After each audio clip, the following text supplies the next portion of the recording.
ورحمة الله. الحمد لله رب العالمين. اللهم صل على محمد وعلى آل محمد كما صليت على إبراهيم وعلى آل إبراهيم إنك حميد مجيد. اللهم بارك على محمد وعلى آل محمد كما باركت على إبراهيم وعلى آل إبراهيم إنك حميد مجيد. அன்பார்ந்த இஸ்லாமிய சகோதரர்களே, வாரம் நடைபெறக்கூடிய வியாழன் வகுப்பு இன்று ஈதுல் அல்ஹா பெருநாள் தினத்தை முன்னிட்டு வழங்கப்பட்ட விடுமுறையின் பின்னர் இன்று நாம் முதலாவதாக கலந்து கொண்டிருக்கிறோம்.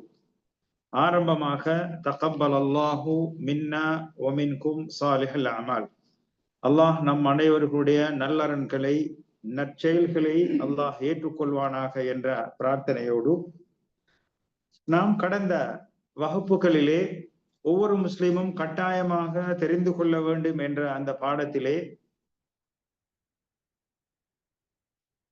வணக்கம் சம்பந்தமான பகுதிகளுக்கு முன்னர் என்னதை படிச்சோம்? அகீதா, இஸ்லாமிய அடிப்படை கோட்பாடு சம்பந்தமான விடயங்களை பார்த்து முடித்தோம். அதை மேலோட்டமாக மீளாய்வும் செய்து விட்டோம். இந்த வகுப்பு கூட ஒரு மீட்டல் வகுப்பு தான். இன்ஷா அல்லாஹ் இந்த வகுப்பும் அடுத்து வரக்கூடிய வகுப்பு முஹர்ரம் மாதத்திலிருந்து புதிய பாடம் இன்ஷா அல்லாஹ் நடைபெறும். அந்த வகையிலே பெருநாளைக்கு முன்னர் நாம் சுத்தம் சம்பந்தமான பகுதி, வணக்கம் சம்பந்தமான பகுதியிலே சுத்தம் அதனுடன் சம்பந்தப்பட்ட எல்லா விடயத்தையும் பார்த்தோம். இன்ஷா அல்லாஹ் இன்றைய தினம் சுத்தம் அடைந்ததற்கு பின்னால் செய்யக்கூடிய வணக்கம் என்ன? அடுத்தது என்ன? தொழுகை. என்ன? சுத்தம், மாதவிடாய், குளிப்பு, தயம்மும், மசஹ செய்தல், இதெல்லாம் என்னத்துக்கு படிச்சோம்? தொழுகிறதுக்கு. அப்படித்தானே? ஏன்னா தொழுகைக்கு சுத்தம் அவசியம் என்பதால இதெல்லாம் படிச்சோம். அல்ஹம்துலில்லாஹ். இன்றைய தினம் இன்ஷா அல்லாஹ் தொழுகையுடைய சம்பந்தப்பட்ட விடயங்களை பார்ப்போம். முதலாவதாக தொழுகை. அதன் முதலாவது தொழுகைக்கு என்ன செய்யப்படும்? அழைப்பு விடுக்கப்படும் இல்லையா? அதை என்ன சொல்றது? அதான். அதான் தொழுகைக்கு நேரமான உடனே அதான் சொல்லப்படும். அதற்கு அடுத்ததாக இமாம் ஜமாத் நடந்தோடனே என்ன சொல்லுவாங்க? என்ன சொல்லுவாங்க? இகாமத். அதான், இகாமத், இந்த ரெண்டு பகுதி. இந்த அதான் இகாமத்தை பொறுத்தவரையிலே அதற்கு சில நிபந்தனைகள் இருக்குது. அந்த அதான் சொல்லக்கூடியவர் எப்படி இருக்கணும்? அவர் ஒரு ஆணாக இருக்க வேண்டும். அடுத்தது என்ன செய்யணும்? அவர் ஒழுங்குமுறையா இருக்கணும். உதாரணம் 5 நேரம்ங்கிறது வந்து குறிப்பிட்ட டைம் தானே. நினைச்ச டைம்ல வந்து பாங்க சொல்லலுமா? இயலாது. அதே போல அந்த பாங்க வந்து தொடராக சொல்லணும். அல்லாஹு அக்பர் அல்லாஹ் அக்பர் தொடங்கினா எப்ப முடிப்பாரு? லா இலாஹ இல்லல்லாஹ் முடிக்கணும். ஆனா பாங்க எப்ப சொல்லணும்? நேரம் நுழைந்து இருக்க வேண்டும். அடுத்ததாக ஒரு வித்தியாசமான விதிவிலக்கான விஷயம் தான் ஜும்மாவுடைய அசான். அதாவது 5 நேர தொழுகை ஒவ்வொரு நாளும் இருக்கும். ஆனா வெள்ளிக்கிழமை மாத்திரம் லுஹருடைய நேரத்தில் என்ன இருக்கும்? ஜும்மாவுடைய இது இருக்கும். ரைட். பாங்க சொல்லும் போது சில சுன்னத்துக்கள், 2 விரல்களையும் என்ன செஞ்சு கொள்றது? 2 காதுலையும் வச்சு கொள்றது. அடுத்தது நேரத்தின் ஆரம்பத்திலே சொல்றது. உதாரணமா 12:20க்கு பாங்கன்னா என்ன செய்யறது? எப்படி? சுன்னா. அதாவது சுன்னா. ஏன்னா காதை அப்படி ஆழமாக வைக்கும் போது என்ன செய்யப்படும்? சத்தத்தை விரும்பிய அளவு என்ன செய்யலாம்? உயர்த்தலாம். இப்ப மாஷா அல்லாஹ் மைக்ரோபோன் எல்லாம் இருக்குது. ஆரம்ப காலத்துல அது ரொம்ப பயன்பாடாக இருக்கும். ஆனா எப்பவும் அந்த தேவை என்பது என்ன செய்யும்? இருந்து கொண்டே இருக்கும். டெக்னாலஜி முன்னேறினாலும் அது வந்து என்ன செய்யாது? ஒரு போதும் விடுபட மாட்டார். அடுத்ததாக அவர் வந்து ஹய்யால சலா ஹய்யால பலா சொல்லும் போது என்ன செய்வாரு? வலது பக்கமாக ஹய்யால சலா சொல்லும் போதும் இடது பக்கமாக ஹய்யால பலா சொல்லும் போதும் திரும்புவார். அடுத்ததாக அந்த பாங்க சொல்லக்கூடியவர் என்ன செய்யணும்? அவருடைய சத்தம் அழகானவராக அமைத்துக் கொள்வது வரவேற்புக்குரியது. அடுத்தது அந்த இபாரத் அல்லாஹு அக்பர் அஷ்ஹது அல்ல சொல்லக்கூடிய வார்த்தையில் ரொம்ப நேற்றதும் இல்லை, ரொம்ப வெரி ஷோர்ட் அமைச்சுக் கொள்வது, ஒரு நடுத்தரமாக அமைச்சுக் கொள்ளணும். அடுத்ததாக ஒவ்வொரு வார்த்தைக்கும் இடையில நிப்பாட்டணும். உதாரணமாக அல்லாஹு அக்பர் அல்லாஹு அக்பர், அதுக்கு பிறகு என்ன செய்யணும்? அல்லாஹு அக்பர் அல்லாஹு அக்பர். அப்படி கண்டினியூவா சொல்லிக் கொண்டு போறது கிடையாது. அப்ப ஒவ்வொரு வார்த்தைக்கு இடையிலே அமைதி பேணல் வேண்டும். அடுத்ததாக பாங்க சொல்லும் போது கிப்லா முன்னோக்கி சொல்லணும். இது நமக்கு தெரிஞ்ச விஷயம். ஏன் சொல்றோம்டா இதெல்லாம்? சில வேளை நான் பாங்க சொல்ல வேண்டி வந்துடும். ஒரு கட்டம் யாரும் இல்லாட்டணும். அப்ப என்ன செய்யணும்? அப்ப பாங்க சொல்றதுக்கு வந்து இது எல்லாம் இருந்தா சொல்லலாம்னு தெரிஞ்சா நம்ம என்ன செய்வோம்? பிஸ்மில்லான்னு சொல்லுவோம். ரைட். அடுத்ததாக பாங்குடைய வார்த்தைகள் நமக்கு எல்லாரும் தெரியும். மொத்தமாக 15 வார்த்தை இருக்குது. அல்லாஹ் அக்பர் 4 முறை, அஷ்ஹது அல்லா இலாஹ இல்லல்லாஹ் 2 முறை, அடுத்தது அஷ்ஹது சொல்லுங்க, அஷ்ஹது அன்ன முஹம்மது ரசூலுல்லாஹ் 2 முறை, ஹய்யா அலஸ் ஸலாஹ் 2 முறை, ஹய்யா அலல் ஃபலாஹ் 2 முறை, அல்லாஹு அக்பர் 2 முறை, அடுத்தது லா இலாஹ இல்லல்லாஹ். ஆனா ஃபஜ்ருக்கு மட்டும் ஹய்யா அலல் ஃபலாஹ் அப்படின்னு சொல்லுவோம். அஸ்ஸலாத்து கைரும் மினன் நௌம் வார்த்தையை சொல்லுவோம். ரைட். அடுத்ததாக இகாமத், இதுக்கு 11 வார்த்தைகள். அதை 2 சொன்னதை நாம் என்ன சொல்லுவோம்? ஒவ்வொன்றா சொல்லுவோம். அல்லாஹ் அக்பர், அஷ்ஹது அல்லா இலாஹ இல்லல்லாஹ், அஷ்ஹது அன்ன முஹம்மதர் ரசூலுல்லாஹ், ஹய்யா அலஸ் ஸலாஹ், ஹய்யா அலல் ஃபலாஹ், கத் காமத்திஸ் ஸலாஹ், கத் காமத்திஸ் ஸலாஹ். அதை மட்டும் என்ன செய்வோம் என்று சொல்லுவோம். அடுத்தது அல்லாஹு அக்பர், லா இலாஹ இல்லல்லாஹ். ரைட். இப்ப பாங்க சொல்லிட்டோம்.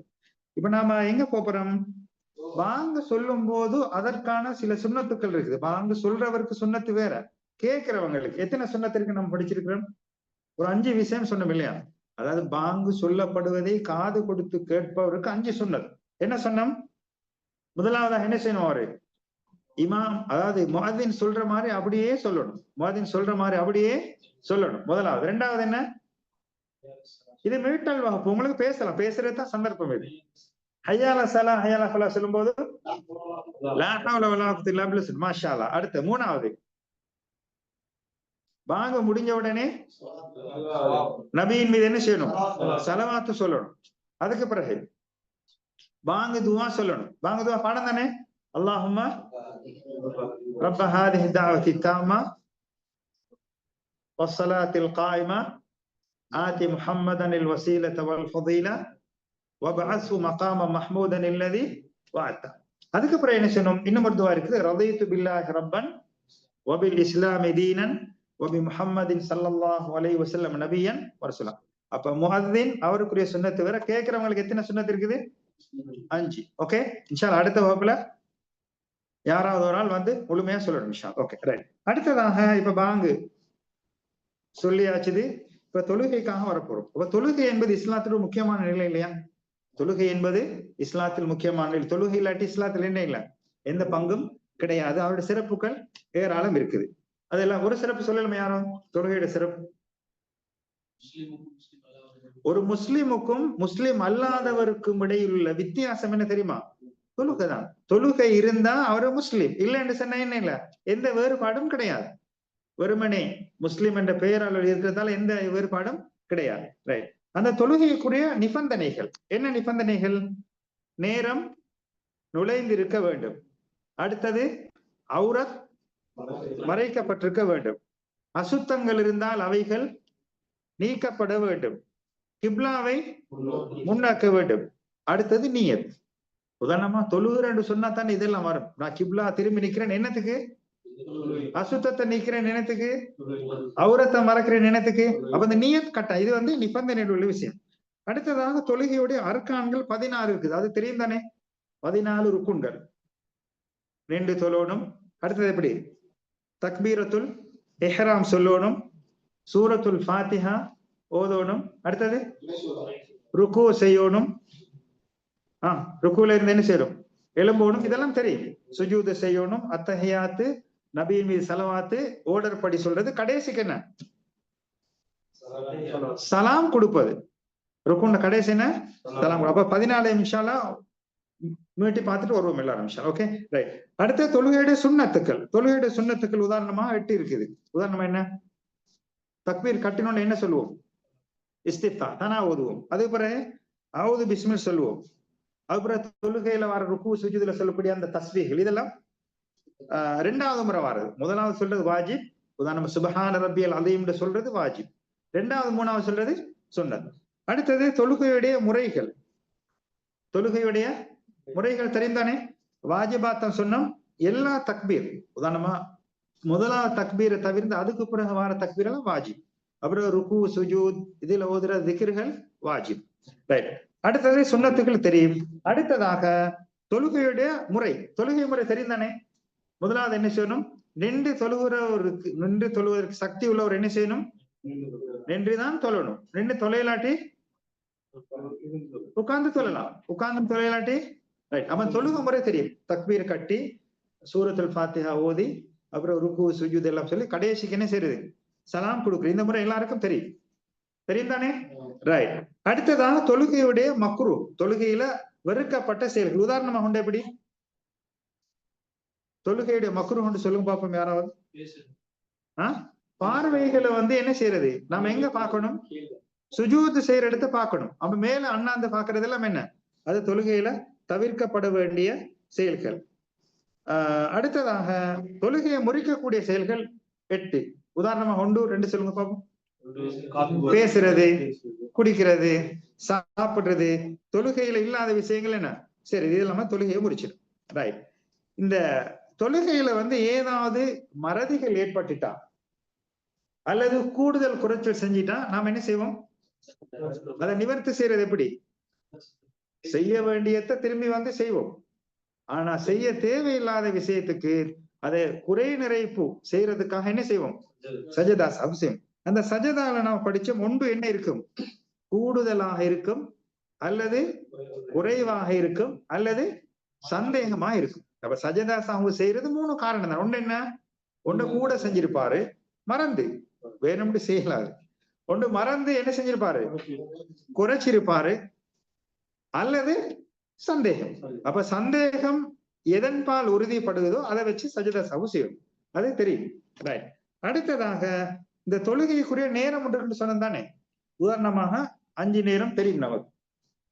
இந்த தொழுகை நேரங்கள்ல தடுக்கப்பட்ட நேரம், தொழுவதற்கு தடுக்கப்பட்ட நேரம் என்ன, சூரியன் உதிக்கும் போது, உதிச்சு ஒரு 15-20 நிமிடம் போய் வரும் வரைக்கும். அடுத்த சூரியன் நடுவுச்சில இருந்து கொஞ்சம் என்ன செய்யணும், ஜவால் சாயணும். அப்ப லுஹர் சூரியன் நடுவுச்சில இருந்து கொஞ்சம் சாயணும். அடுத்தது 3வது நேரம் எது, சூரியன் மறையிற நேரம்.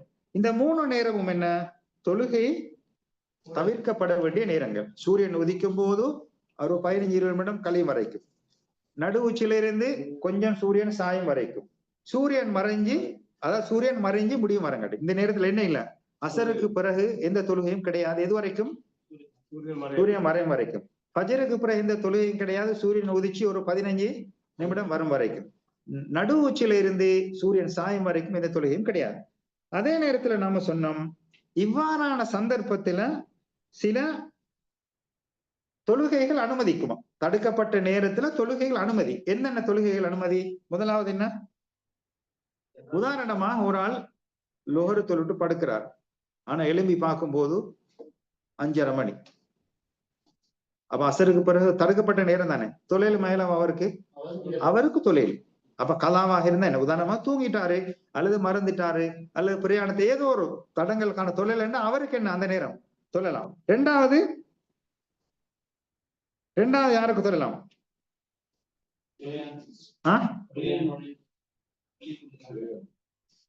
யாருக்கு தொழலாம், காரணம் முந்தின தொழுகன்னு ஒண்ணு படிச்சோம் இல்லையா நாம, காரணம் முந்தின. உதாரணமாக ஒரு ஆள் ஃபஜ்ர் தொழுகிறாரு, அவர் வீட்டுக்கிட்ட பள்ளியில, ஆனா மஸ்ஜித் நபிக்கு வாராரு சூரியன் உதிக்க முந்தி போயிட்டாரு. இப்ப என்ன செய்யலாம், அவருக்கு தொழில் மேலாமா இயலும். என்ன, அவர் நுழைவு என்பது என்ன செஞ்சுட்டு முந்திட்டு. அல்லது உதாரணமாக ஜனாசா உண்டு, காலையில மௌத்தானது, ஆனா லோஹருக்கு அடக்கிறதாகத்தான் தீர்மானம், ஆனா ஹாஸ்பிட்டல் அல்லது இன்னொரு காரணங்களால ஜனாசா லேட் ஆகி வந்து சேருது, சூரியன் மறையிற 6 மணி 5:30 தான் வந்து சேருது, குளிப்பாட்டி எல்லாம் வருது, இப்ப அடக்கையில மேலாமா அடக்க. அவ காரணம் முந்தி என்ன புரியுதானே. உதாரணமாக தவாப் செய்யறோம், லோஹருக்கு ரொம்ப டயர்டாகி உட்கார்ந்து சரியா முடி 5:45 தான், அப்ப தவாப் 2 ரக்கா தொழில் மேலாமா. அப்ப காரணம் முந்தினவைகள். முதலாவது என்ன சொன்னோம், கலா தொழுகை தாமதமானால் தூக்கத்திலேயோ அல்லது மறதியிலோ ஏதோ ஒரு இதுல கலாவான தொழலாம். ரெண்டாவது காரணம் முந்தினது, அதுக்கு என்ன சொன்னோம், தவாப் முடிச்ச உடனே தொழுகிறது. வேற ஜனாசா தொழுகை. இன்னும் தஹியத்துல் மஸ்ஜித், அதாவது பள்ளிகளுக்கு போனால். அப்ப காரணம் முந்தினா தொழலாம். மூணாவதாக இன்னும் ஒரு தொழுகை இருக்குது, அது என்ன, உதாரணமாக ஃபஜ்ருக்கு நான் லேட்டாவே தான் எழும்புறேன், எழுப்பி பாக்குறேன் இக்காமத் 2வது ரக்காத் போகுது, ஓடி நான் 2வது ரக்காத்துல சேர்ந்துட்டேன், ஆனா நான் ஃபஜ்ருடைய சுன்னத்தை நான் என்ன செய்யல, தொழல. அப்ப ஃபஜ்ருக்கு பிறகு எழும்பி தொழிலும் இயலாவா? இயலும். அப்ப ஃபஜ்ருக்கு பிறகு எந்த தொழுகையும் இல்லை தானே. அப்ப இந்த 3 தொழுகைகளும் அனுமதிக்கப்பட்ட தொழுகை.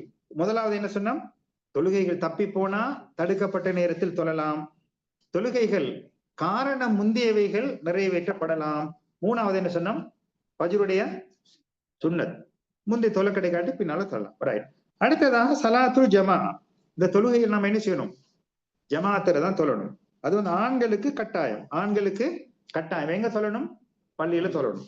சந்தர்ப்பம் இல்லாட்டி எந்த இடத்துல இருக்கிறாங்களோ இருக்கிறவங்க எல்லாம் என்ன செய்யணும்? சேர்ந்து தொழணும். ரைட். இந்த ஜமாத் விதிவிலக்கு வழங்கப்பட்டவங்க யாரு? அதை தவிர்க்க முடியாத நோய் உள்ளவங்க. வேற ஒரு நாள் வந்து பள்ளிக்கு போறான்னு தக்பீர் கட்டினோன்னா யூரின் போகணும். அவருக்கு அவசரம் என்ன செய்யணும்? யூரின் போகணும். ஒரு கட்டாய தேவையில் இருக்கு. அப்ப அவர் என்ன செய்யணும்? அவரு ஜமாத்தை விட்டுட்டு எங்க போகணும்? ஜமாத்துல நிக்கப்பட அவர் என்ன செய்யணும்? அவர் யூரின் வேலையை தான் முடிக்கணும். அடக்கிட்டு இருக்கப்படாது. அடுத்தது எல்லாம் ரெடி, பள்ளிக்கு போறோம், சாப்பாடு எல்லாம் வந்து சும்மா கம கமாண்டு மணக்குது. அங்க தக்பீர் கட்டினா சூரத்தில் ஃபாத்தியா ஓதினாலும் இறைச்சி என்ன வந்திருக்கின்ற ஞாபகம் தான் வரும் இருந்தால் இந்த டைம்ல என்ன செய்யப்படாது? சாப்பிட வேண்டியதான். இல்ல வந்து பொறுமையா இருக்கலாம் என்ன செய்யலாம்? அவர் இது பண்ணிக்கலாம். ஆனா சாப்பாட்டை மனசுல வச்சுக்கொண்டு அங்க தக்பீர்ல நிக்கிறது தேவையில்லை, தவிர்த்து கொள்ளலாம். அல்லது பயம், கடும் வெளியில போனா கடன் காரணம் அல்லது இன்னொரு என்ன பயம், எனக்கு ஆபத்து ஏற்படும் பயம் வந்தா என்ன செய்யலாம்? இவங்களை என்ன செஞ்சு கொள்ளையிலும் ஜமாத்தை தவிர்த்து கொள்ளலாம். அப்ப யார் யாரு? கடுமையான நோய், உதாரணமாக மலஞ்சலம் போன்ற இக்கட்டான நிலை. அடுத்தது என்ன?